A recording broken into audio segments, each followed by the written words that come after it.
you want to know who's sitting in front of you when you have a recruiting moment. Someone sits in front of you, probably applies for a job, or you apply for a job. You probably want to know what are their strengths, what are their skills, what is their education. Let's say you really want to know which person is sitting in front of you. Is this person a fit on many levels, from organizational to cultural fit to skill fit to education? Most important, most likely, definitely is the real world experience. However, you also want to know what are the weaknesses of this person, because let's face it, no one is perfect. Not you, not me, not anyone on this planet is perfect. And anyone who claims to be must be avoided at all costs. However, people do not like to talk about weaknesses. And we have to talk about why does this happen? Because we all know it damages the recruiting process results when we do not openly talk about weaknesses. Still, it is a rare occasion that anything near real weaknesses appears. And I still see that quite frequently. People ask the question, so after we talked about XYZ, most likely you talked about the CV, you talked about the education, the educational background, some interest. So you proceeded, let's say, roughly through 50% of the interview. And then the magic question, the so-called magic question happens. What are your weaknesses? And of course, you now expect honesty on the other side. So let's think of the moment when you applied probably for your first job. Were you 100% honest? Because most people will answer the following. I can tell you what the answers are as soon as some people are asked. Get the question, what are your weaknesses? They often say, oh, sorry, I'm just too ambitious. Or another alternative may be, I just like to achieve too much too quickly. I'm a really aspiring person, but a high-flying person, a bit over-ambitious maybe. Or someone says something like, oh, I'm working really quickly. I'm a fast worker, and often others lose track of me. So I basically leave them behind because I'm just too target and goal-oriented.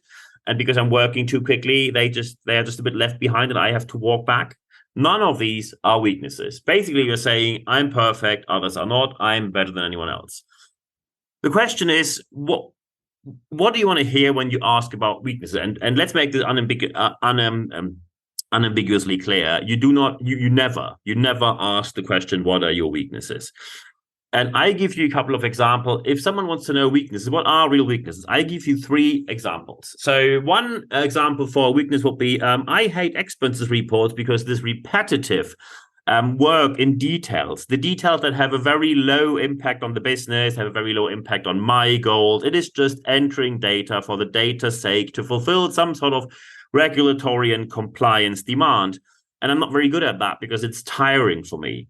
That's a weakness. Another weakness would be when someone says, "Sorry, I really have issues." When people, for example, come up and have, let's say, sensitivities, and they say, "Oh, I can't do this because of XYZ." When someone says, "I'm not very good at handling so-called sensitivities, and I needed years to deal with that," I probably learned it after 5 or 6 years in business. That's a weakness. Another weakness would be if someone says, look, I was a gym member for a couple of months, but after 2 or 3 months, I stopped going, maybe sometimes even earlier. And I still stayed a member for way too long, became sort of, I don't know, sponsoring member, how you want to call it that. And then I actually left as a member way too late. That's a weakness. And the question is, why don't we do that? And the reason is pretty obvious. Let's say someone does that in your interview. The consequences often are that someone says, oh, when you don't like these expenses reports and the details in there, even if these are repetitive details, sorry, we have expenses reports and you have to do them, or sorry, you're unsuitable for the job. So you're going to hire someone who gives you one of these I'm an over-ambitious superachiever lies. So someone is honest with you and you just don't reward the honesty. Another aspect is when, let's take the second weakness where someone says, I can't deal with so-called sensitivities, needed years to learn that. So the person learned that, however, because probably they saw that in leadership, it's important to deal with people and not tell them you have sensitivities. When you have these moments and you learn from it, it's actually a strength. However, when someone says, for me, it's a weakness, they will say, oh, you can't deal with people, you're not suitable for the job. And again, they're going to hire the wrong person. If someone comes up with a weakness and says, sorry, I'm more of a couch person or a stay-at-home person, I actually was a gym member, never worked for me, sorry for that, then you will say, oh, not enough orientation towards goals, doesn't really strive for excellence, doesn't have enough motivation. And here's the problem. mass generalization. Professor Cunning from the University of Osnabrück in Germany did intensive research on that, how we mass generalize and qualify or disqualify a person from just one of their statements. By the way, when you do it in a positive way, it's called the halo effect. When it's a negative way, it's called the horns effect. All of that is the overarching effect, is the isomorphism effect. Isomorphism, we prefer people who are equal or basically similar to us. And we have to stop that. Because often when we mass generalize, I just give you a very simple example. Let's say your company name is ABC Limited or ABC LLC, and you receive an application, and on the very top of the application, it says ACB Limited or ACB LLC. So a typo in the company name. What will many of you do? Many of you will say, well, sorry, someone just doesn't pay enough focus on detail. Sorry, the person is completely unsuitable. Thank you, no, thank you, and off you go. And you will most likely lose a very qualified person because according to research and scientific results, there is no correlation between a couple of minor typos in the cover letter and the way the person works. However, when you say, oh, it just doesn't sit right with me, which means you go by opinion, having a go against scientific data, then here's the news. You are unsuitable to do recruiting decisions. And I know many of you will not like to hear that. However, when you say, nah, this is not really for me because, someone has to be 100% correct. If I ask you, when you look at cover letters, when was the last time you really learned something new from a cover letter? Because let's face it, most people use templates and they use them for decades. They all sound the same. And especially when you say just add a cover letter or some sort of motivational template where people use templates anyway as well. Today they use AI, which makes it even simpler. When you say, please use a cover letter where you point out your 3 big main achievements in the last 5 years of project management work, that would be a cover letter. That'd be really interesting. But you just say, oh, sorry, I need a lot of motivation. Then I need a cover letter and this standard and that standard. And often when I ask for the reasons are, oh, we have an applicant software, one of these management softwares for applicants. And by the way, these softwares are very good. And we have more and more companies doing that. However, when you say, oh, we have one of these mandatory fields where I have to file just, a cover letter. And when it's missing, the software just says no. Never make the software the guardian of giving access to good jobs. Because when you are sticking more to formal requirements than to what actually is happening in the job, then you are unsuitable to do recruiting. And when your management, by the way, wants to have these formal letters, cover letter, motivational letter, whatever else, then probably you need to think your approach, especially when you look at how much talent on the market is left. And by the way, when you think it's tough now, look in the future, we're going to have 10 to 15% less talent in the future. And especially when you have very stressful job with a lot of hours to work, you are facing probably 1/3 less of people who actually want to work for you, irrespective of the amount of money you pay. So good luck with that. So what should we do to make the interview better? So first, when you want to say, I need to know something about how they work, because that's why I actually ask about strengths and weaknesses. So what you should, for example, ask, and I just give you 3 examples here. I could fill a whole day. We do lots of workshops about that, but that's a different story. If you, for example, say, please tell me, how does your perfect week look like? And some of the applicants will give you a very short answer, and then you tell them, please elaborate from Monday to Friday. How do you think, or when you have shift work, you say from Tuesday to Sunday or Wednesday to Sunday or whatever else. Tell them, please elaborate in detail. How do you think this is going to work here? And then they tell you how they want to work. Then they tell you how they want to run daily business. And they also will tell you how they're going to deal with people or how they like to deal with people. You also can see if someone is more of a transactional worker, more based on orders and fulfilling orders and tasks, or if someone is more of a transformational working person, which means someone who understood their role after, of course, they were professionally onboarded, and then they can work by themselves and they like to work by themselves, of course, including teams, but they are able to handle the day-to-day business by themselves. That is the first question you should ask when you want to know anything about true weaknesses, because some people will tell you, oh, I really don't like back-to-back meetings. And honestly, I don't have to go to the office every single day. There are days, especially, for example, Friday, where I like to work from home. These are the answers you want to hear, honesty. And when someone says, look, I really can't handle back-to-back meetings, 9 to 10:30, 10:30 to 11, 11 to 12:30, and 12:30 is the lunch break, but anyone knows all these meetings go overtime anyway. They're waiting for me, so my lunch break is basically gone and I can't handle that. That is something you like to hear. Question number 2, you should ask, you tell them a typical conflict that happens in your organization. And then they have to give you a very specific solution. You can see how people deal with conflict, if they're able to be a bit more proactive or a bit more reactive. You also see how much experience they have in talking with people, if they're able to distinguish between feedback and criticism, if they're able to deliver a feedback talk, a 5-minute feedback talk, or just a pit stop feedback talk, or if they're able to actually give proper and structured critique. Reflective critique and structured critique, sensible critique, or if they're just rambling and telling their point of view, accepting other people to do that. So as soon as you see here, by the way, that people are not prone to conflict, that's not necessarily a weakness. You have to see some people are very extroverted and some people are very introverted, and you need to know what that means for your business. Sometimes you see that certain people are not suitable. I'll give you 2 examples. One example, when you work for an investment bank, there are rooms where the traders are. These are the frontier people of investment. And there's a reason why these rooms are called war zones. It is very tense. They have tremendous tight time frames scheduled, and there's not a minute to waste. As soon as anything goes wrong, they get pretty straightforward, or sometimes just straightforward rude. Shouldn't be that way, and it's changing slowly. However, we know how reality works. It might be a bit heated up there. If you're not able to handle that, and I now give you the second example, where in a large law firm, they were looking for someone in HR, and they just did one role play where a very infuriated senior partner approached that HR person, and the HR person immediately said, "Oh, sorry, I really sorry, I'm." And you very quickly saw that person already in the artificial role play situation was completely stressed out.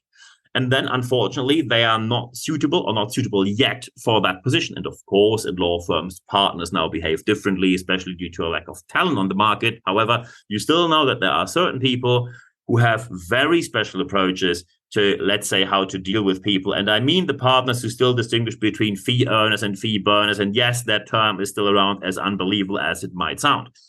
So putting people through a typical conflict helps a lot. And the third question you should ask is if people could explain their experiences in the industry, including all ups and downs. And then you can see a lot about the reflection of the people, where they say it's always someone else's fault. I was brilliant, but others weren't. Sometimes they say, hey, sometimes just that's not a fit, and that one wasn't a fit. That's why I left after 3 months, which is still perfectly fine. And sometimes they say, look, I think I did that wrong. In retrospective, I should have acted differently. I probably left my first position. This is now my third position where I'm applying, but I think back in the days I could have waited a bit longer before I got that aggressive. And that is way better to see that reflection compared to someone who tells you I'm just a shy or not so shy overachiever, and you're just the person who was waiting for me to be hired. No, absolutely not. So the experience is focusing on the reflection. What are your mistakes, other mistakes? Where are the limits? What are your values? You really can see it there. And these are just 3 questions. The question now is, why do we rarely see that in real world practice? And the reason is pretty simple. Often interviewers didn't receive professional training. And I'm going to be very straightforward here. If you do interviewing and never receive professional training, you are unsuitable. Full stop. There's not a single job in the world that can be done without professional training and onboarding, and interviewing, of course, no surprise, is also one of them. When you just sit there and you go through a bunch of questions that someone else gave you, because that's the second aspect, some people got training, but of course, for saving costs, they only sent a very small share of recruiters to the training, and then they came back with a list of questions, and you just go through the list of questions. And that, of course, doesn't help because you have no so-called iterative adaptive approach. I'm going to talk about that in a minute. When you just go through a pretty stupid, very, very stiff list of questions, it is not going to be good questioning technique. It's also not going to be great interviewing. It's not going to be a great candidate experience. Because the third aspect is, if you're not professionally trained, you have no iterative adaptive approach. Iterative means you approach the way of the interview together. You ask questions, as many as you can, and then depending on what the answers are, now we come to the adaptive part. So iterative means you work together on the interview, both-sided, by the way. And the adaptive approach is you adapt your interview path according to the answers. So when you see someone already has experience way more than you expected, you don't have to go through a number of tick the box questions just because they are on your list. Adaptive means you can adapt the interview in the moment of the answer. And I know this sounds complicated and complex because it is. You need proper training, because when you want to have an A star, the best interview ever, That means that probably the interviewed person talks 80% or more of the time, and you speak 20% or less as the interviewer. Of course, that does not apply to the last part, which often is introduced by, do you have any more questions? Which is, by the way, not great, because as soon as you say, do you have any more questions? The extroverted people always are very well prepared, fire a bunch of questions at you, and you think, oh, they're very engaged, they really want to have the job. And the more introverted person, because questions always sound a bit like, didn't you listen properly? Didn't you understand something? I explained it well. Do you still have questions? The introverted person will not say anything, and you will then say, oh, not really that interested. The other person was more interested. And there we are again with the mass generalization.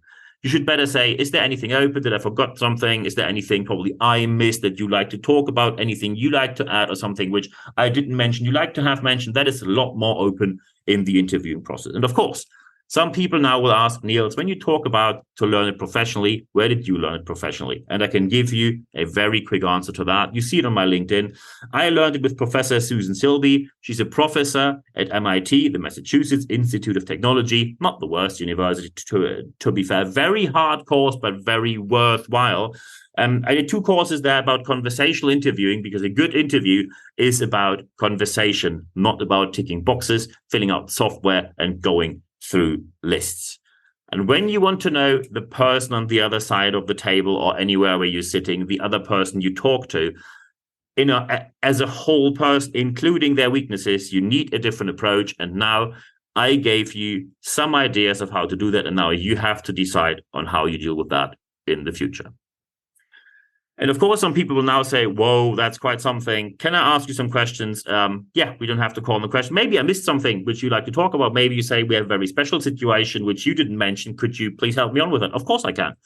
Just send me an email, nb@nb-networks.com. You can also contact me on LinkedIn. I will put my LinkedIn and my email address in the show notes of this podcast. Feel free to contact me anytime. When you have something very specific, you need some workshop training, coaching, someone for a conference to speak at, feel free to contact me there as well. And then we take it from there. Of course, if you just have questions, that's free of charge. Of course, workshops are not. That's obvious. But feel free to contact me. All chats are free of charge. And as soon as you have done that, there's a second step that I always recommend. You can also jump straight to that second step.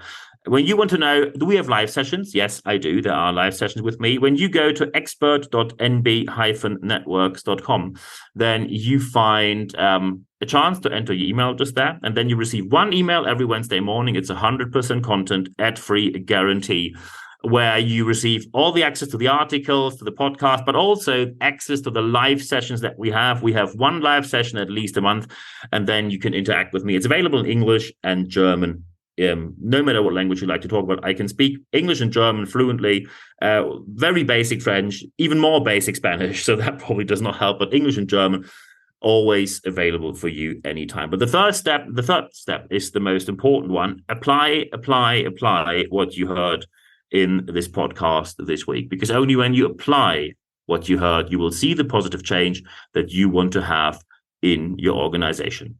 I wish you all the best doing so. If you need help, let me know. Always happy to help, available 24/7. And then there's only one thing left for me to say at the end of this podcast.